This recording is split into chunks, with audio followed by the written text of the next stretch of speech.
Assalamualaikum warahmatullahi wabarakatuh. Baiklah, pada konten kali ini kami akan membahas tentang jurnal.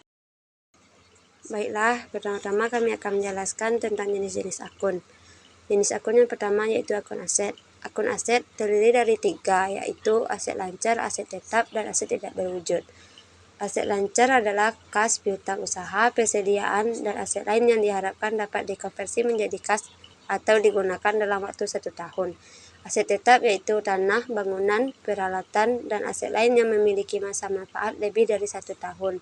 Kemudian aset tidak berwujud yaitu hak paten, merek dagang, dan goodwill. Yang kedua, akun kewajiban. Akun kewajiban terdiri dari 2, yaitu kewajiban lancar dan kewajiban jangka panjang. Kewajiban lancar adalah utang usaha, utang pajak, dan kewajiban lain yang diharapkan harus dibayar dalam waktu 1 tahun. Kewajiban jangka panjang yaitu utang hipotek, obligasi, dan kewajiban lain yang jatuh tempo dalam waktu lebih dari 1 tahun. Yang ketiga, akun ekuitas.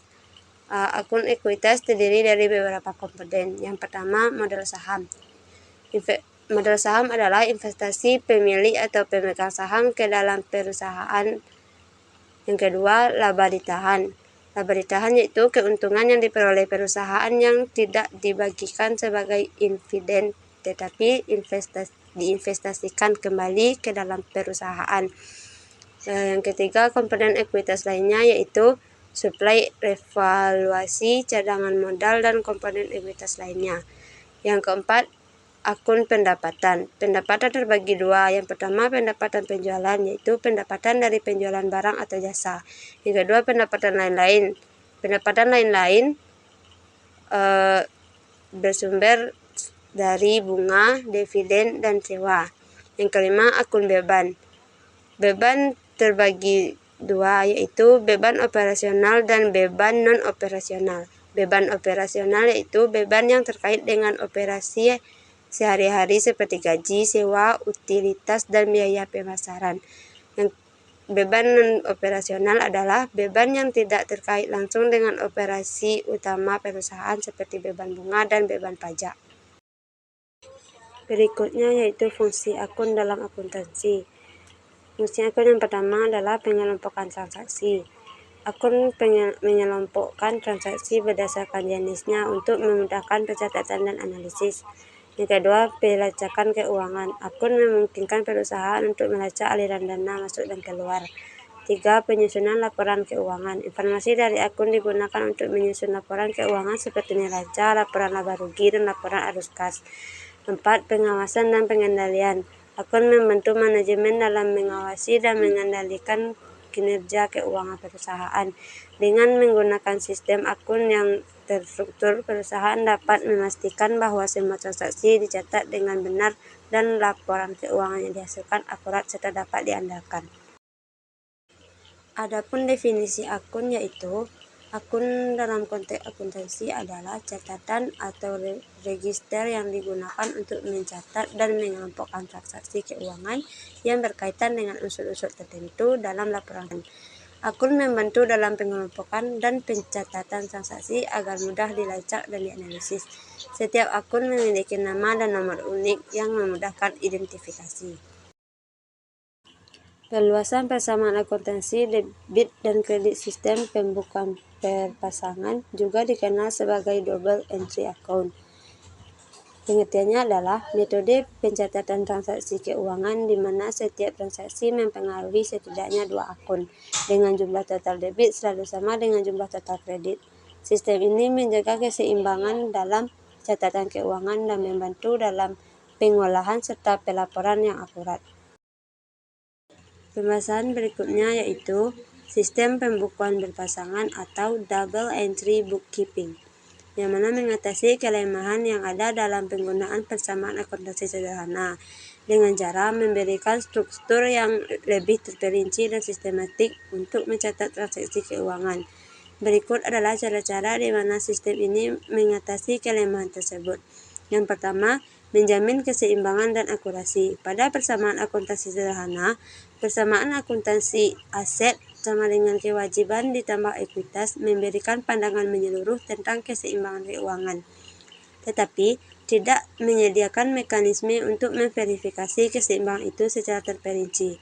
Pembukuan berpasangan, setiap transaksi dicatat di 2 akun atau lebih, dengan jumlah debit selalu sama dengan jumlah kredit.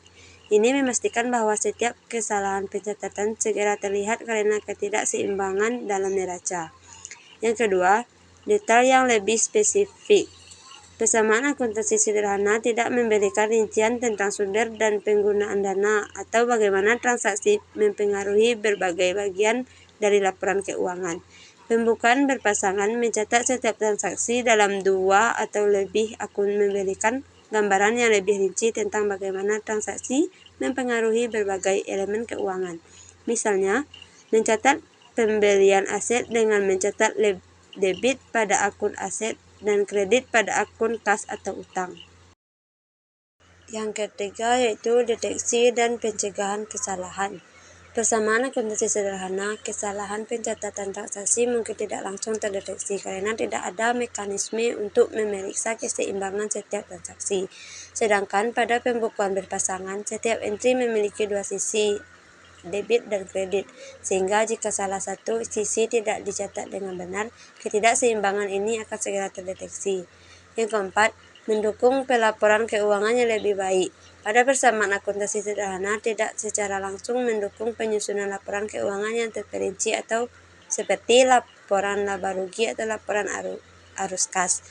Pada pembukuan berpasangan memungkinkan penyusunan laporan keuangan yang terperinci dan akurat karena semua transaksi dicatat secara sistematis dalam berbagai akun, memudahkan pembuatan neraca, laporan laba rugi, dan laporan arus kas.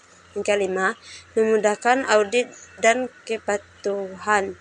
Pada persamaan akuntansi sederhana kurang mendukung proses audit karena pencatatan tidak sekomprehensif pembukuan berpasangan. Sedangkan pada pembukuan berpasangan mencatat transaksi secara rinci dan sistematik, memudahkan auditor untuk melacak dan memverifikasi transaksi, serta memastikan kepatuhan terhadap standar akuntansi. Selanjutnya yaitu debit dan kredit. Dalam akuntansi, istilah debit dan kredit digunakan untuk mencatat transaksi keuangan dalam sistem pembukuan berpasangan.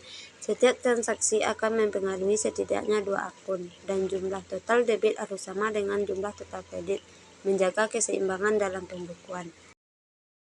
Debit berarti mencatat suatu jumlah di sisi kiri dari akun, sedangkan kredit berarti mencatat suatu jumlah di sisi kanan dari akun.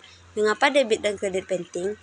Yang pertama yaitu keseimbangan. Sistem pembukuan berpasangan memastikan bahwa total debit selalu sama dengan total kredit, menjaga keseimbangan dalam buku besar. Yang kedua, transparansi. Membantu dalam melacak aliran dana dan memudahkan audit serta pengembalian internal. Yang ketiga, penyusunan laporan keuangan. Memudahkan penyusunan laporan keuangan yang akurat dan andal seperti neraca, laporan laba rugi, dan laporan arus kas.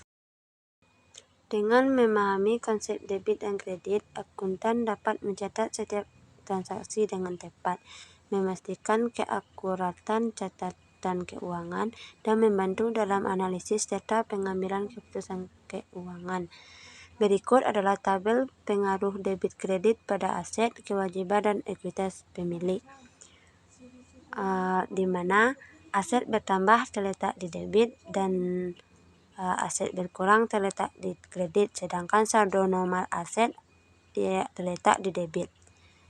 Liabilitas bertambah terletak di kredit, liabilitas berkurang terletak di debit, sedangkan saldo normal liabilitas adalah kredit.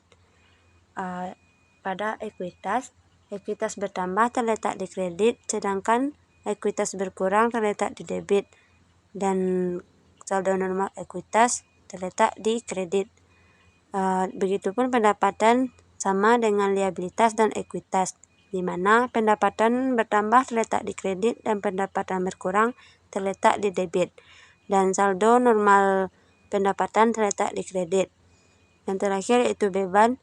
Beban sama halnya dengan aset, di mana beban bertambah terletak di debit dan beban berkurang terletak di kredit, dan saldo normal beban yaitu terletak di debit. Sekarang kita akan masuk ke dalam inti pembahasan, yaitu jurnal. Penjurnalan adalah proses pencatatan transaksi keuangan ke dalam jurnal akuntansi sebagai langkah pertama dalam sistem pembukuan berpasangan. Jurnal akuntansi adalah catatan kronologis dari semua transaksi keuangan yang terjadi dalam suatu perusahaan. Setiap entry jurnal harus mencakup semua informasi yang diperlukan untuk memastikan bahwa transaksi dicatat dengan benar dan dapat dipertanggungjawabkan. Berikut adalah langkah-langkah penjurnalan. 1. Identifikasi transaksi. Tentukan transaksi yang terjadi dan pengaruhnya terhadap akun-akun yang terlibat, misalnya pembelian barang, pembayaran utang, atau penerimaan kas. Yang kedua, tentukan akun yang terpengaruh. Identifikasi akun yang akan didebit dan dikredit berdasarkan jenis transaksi. Misalnya, pembelian barang akan mempengaruhi akun persediaan atau didebit dan kas dikredit. Yang ketiga, catatan tanggal dan deskripsi. Tulis tanggal transaksi dan deskripsi singkat yang menjelaskan sifat transaksi.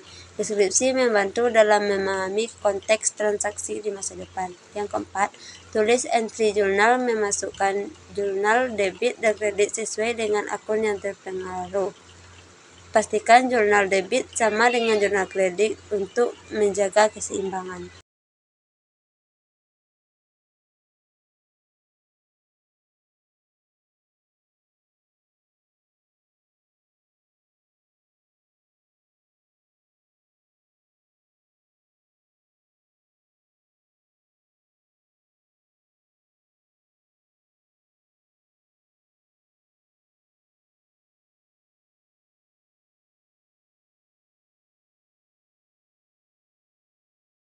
Berikut kami juga menyediakan sebuah contoh transaksi yang terjadi pada sebuah perusahaan periklanan di Jakarta Selatan, yaitu perusahaan ICES Advertising.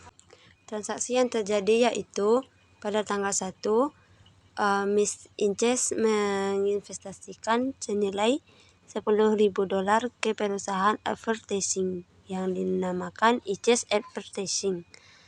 Pada tanggal yang sama dibeli peralatan kantor secara kredit seharga $5.000. Pembayaran dilakukan dalam jangka waktu 3 bulan dengan bunga sebesar 12% dari harga beli. Pada tanggal 2 diterima uang muka dari seorang caleg di Kota Padang sebesar $100.200 untuk jasa periklanan yang dijanjikan selesai pada tanggal 31 Desember 2021. Pada tanggal 3 dibayar sewa kantor untuk bulan Oktober sebesar $900 secara tunai. Yang keempat, pada tanggal 4 dibayar asuransi untuk 1 tahun sebesar $600 dengan tanggal jatuh tempo tahun depan 30 September. Pada tanggal 5 dibeli bahan baku untuk 3 bulan secara kredit dari Aero Supply seharga $2.500. Pada tanggal 9 direkrut 4 orang karyawan untuk mulai bekerja tanggal 15 Oktober. Masing-masing karyawan akan menerima gaji mingguan sebesar $500 untuk 1 minggu dengan jam kerja 5 hari per minggu, dan gaji karyawan akan dibayarkan setiap 2 minggu. Pembayaran pertama akan dilakukan pada tanggal 26 Oktober 2021. Pada tanggal 20, Miss ICES menarik uang tunai dari kas perusahaan untuk keperluan pribadi sebesar $500. Pada tanggal 26 dibayar secara tunai gaji karyawan sebesar $4.000. Pada tanggal 31 diterima uang tunai sebesar $10.000 dari Copa Company untuk jasa periklanan yang diberikan pada bulan Oktober. Dan ini adalah jurnal umum pada perusahaan ICES Advertising selama Oktober 2021, di mana transaksi pertama di tanggal 1-nya kita mendapatkan 2 akun, yaitu kas dan modal Miss ICES. Kasnya terletak kas bertambah terletak di debit dan modal bertambah terletak di kredit dengan jumlah atau nominal yang sama, yaitu $10.000. Pada transaksi kedua di tanggal 1 kita mendapatkan peralatan kantor dan utang usaha. di mana peralatan kantor bertambah terletak di debit dan utang usaha bertambah terletak di kredit dengan jumlah yang sama, yaitu $5.000. Pada tanggal 2 kita dan mendapatkan dua akun, yaitu kas dan pendapatan diterima di muka. Kas bertambah terletak di debit dengan jumlah $1.200 dan pendapatan diterima di muka bertambah terletak di kredit dengan nominal yang sama, yaitu $1.200. Pada transaksi di tanggal 3 kita juga mendapatkan dua akun, yaitu beban sewa dan kas. Beban sewa bertambah terletak di debit, sedangkan kas berkurang terletak di kredit dengan nominal yang sama, yaitu $900. Yang keempat, kita juga mendapatkan dua akun, yaitu asuransi dibayar di muka dan kas, di mana asuransi dibayar di muka bertambah terletak di debit dan kas berkurang terletak di kredit dengan nominal yang sama, yaitu $600. Pada tanggal 5 dengan transaksi tersebut kita mendapatkan juga dua akun, yaitu perlengkapan iklan dan utang usaha, di mana perlengkapan iklan bertambah terletak di debit dan utang usaha bertambah terletak di kredit dengan nominal yang sama, yaitu $2.500. Pada transaksi di tanggal 20 kita juga mendapatkan dua akun, yaitu penarikan Miss Ices atau prive dan kas, di mana prive bertambah terletak di debit dan kas berkurang terletak di kredit dengan nominal yang sama, yaitu $500. Pada transaksi di tanggal 26 juga mendapatkan dua akun, yaitu beban gaji dan kas, di mana beban gaji bertambah terletak di debit dan kas berkurang terletak di kredit dengan nominal yang sama, yaitu $4.000. Yang terakhir, transaksi pada tanggal 31 dan juga mendapatkan dua akun, yaitu kas dan pendapatan jasa, di mana kas bertambah terletak di debit dan pendapatan jasa bertambah terletak di kredit dengan jumlah yang sama, yaitu $10.000. Itulah sedikit penjelasan kami tentang jurnal, akun, dan letak debit kredit pada penjurnalan. Jika ada kesalahan kami mohon maaf, dan kami sebagai pihak pembuat konten sangat berharap akan kritik dan saran yang membangun dari teman-teman penonton semua. Semoga konten kami bermanfaat dan bisa memberikan pengetahuan sedikit banyaknya kepada teman-teman penonton. Kami akhiri dengan wabillahi taufiq wa hidayah. Assalamualaikum warahmatullahi wabarakatuh.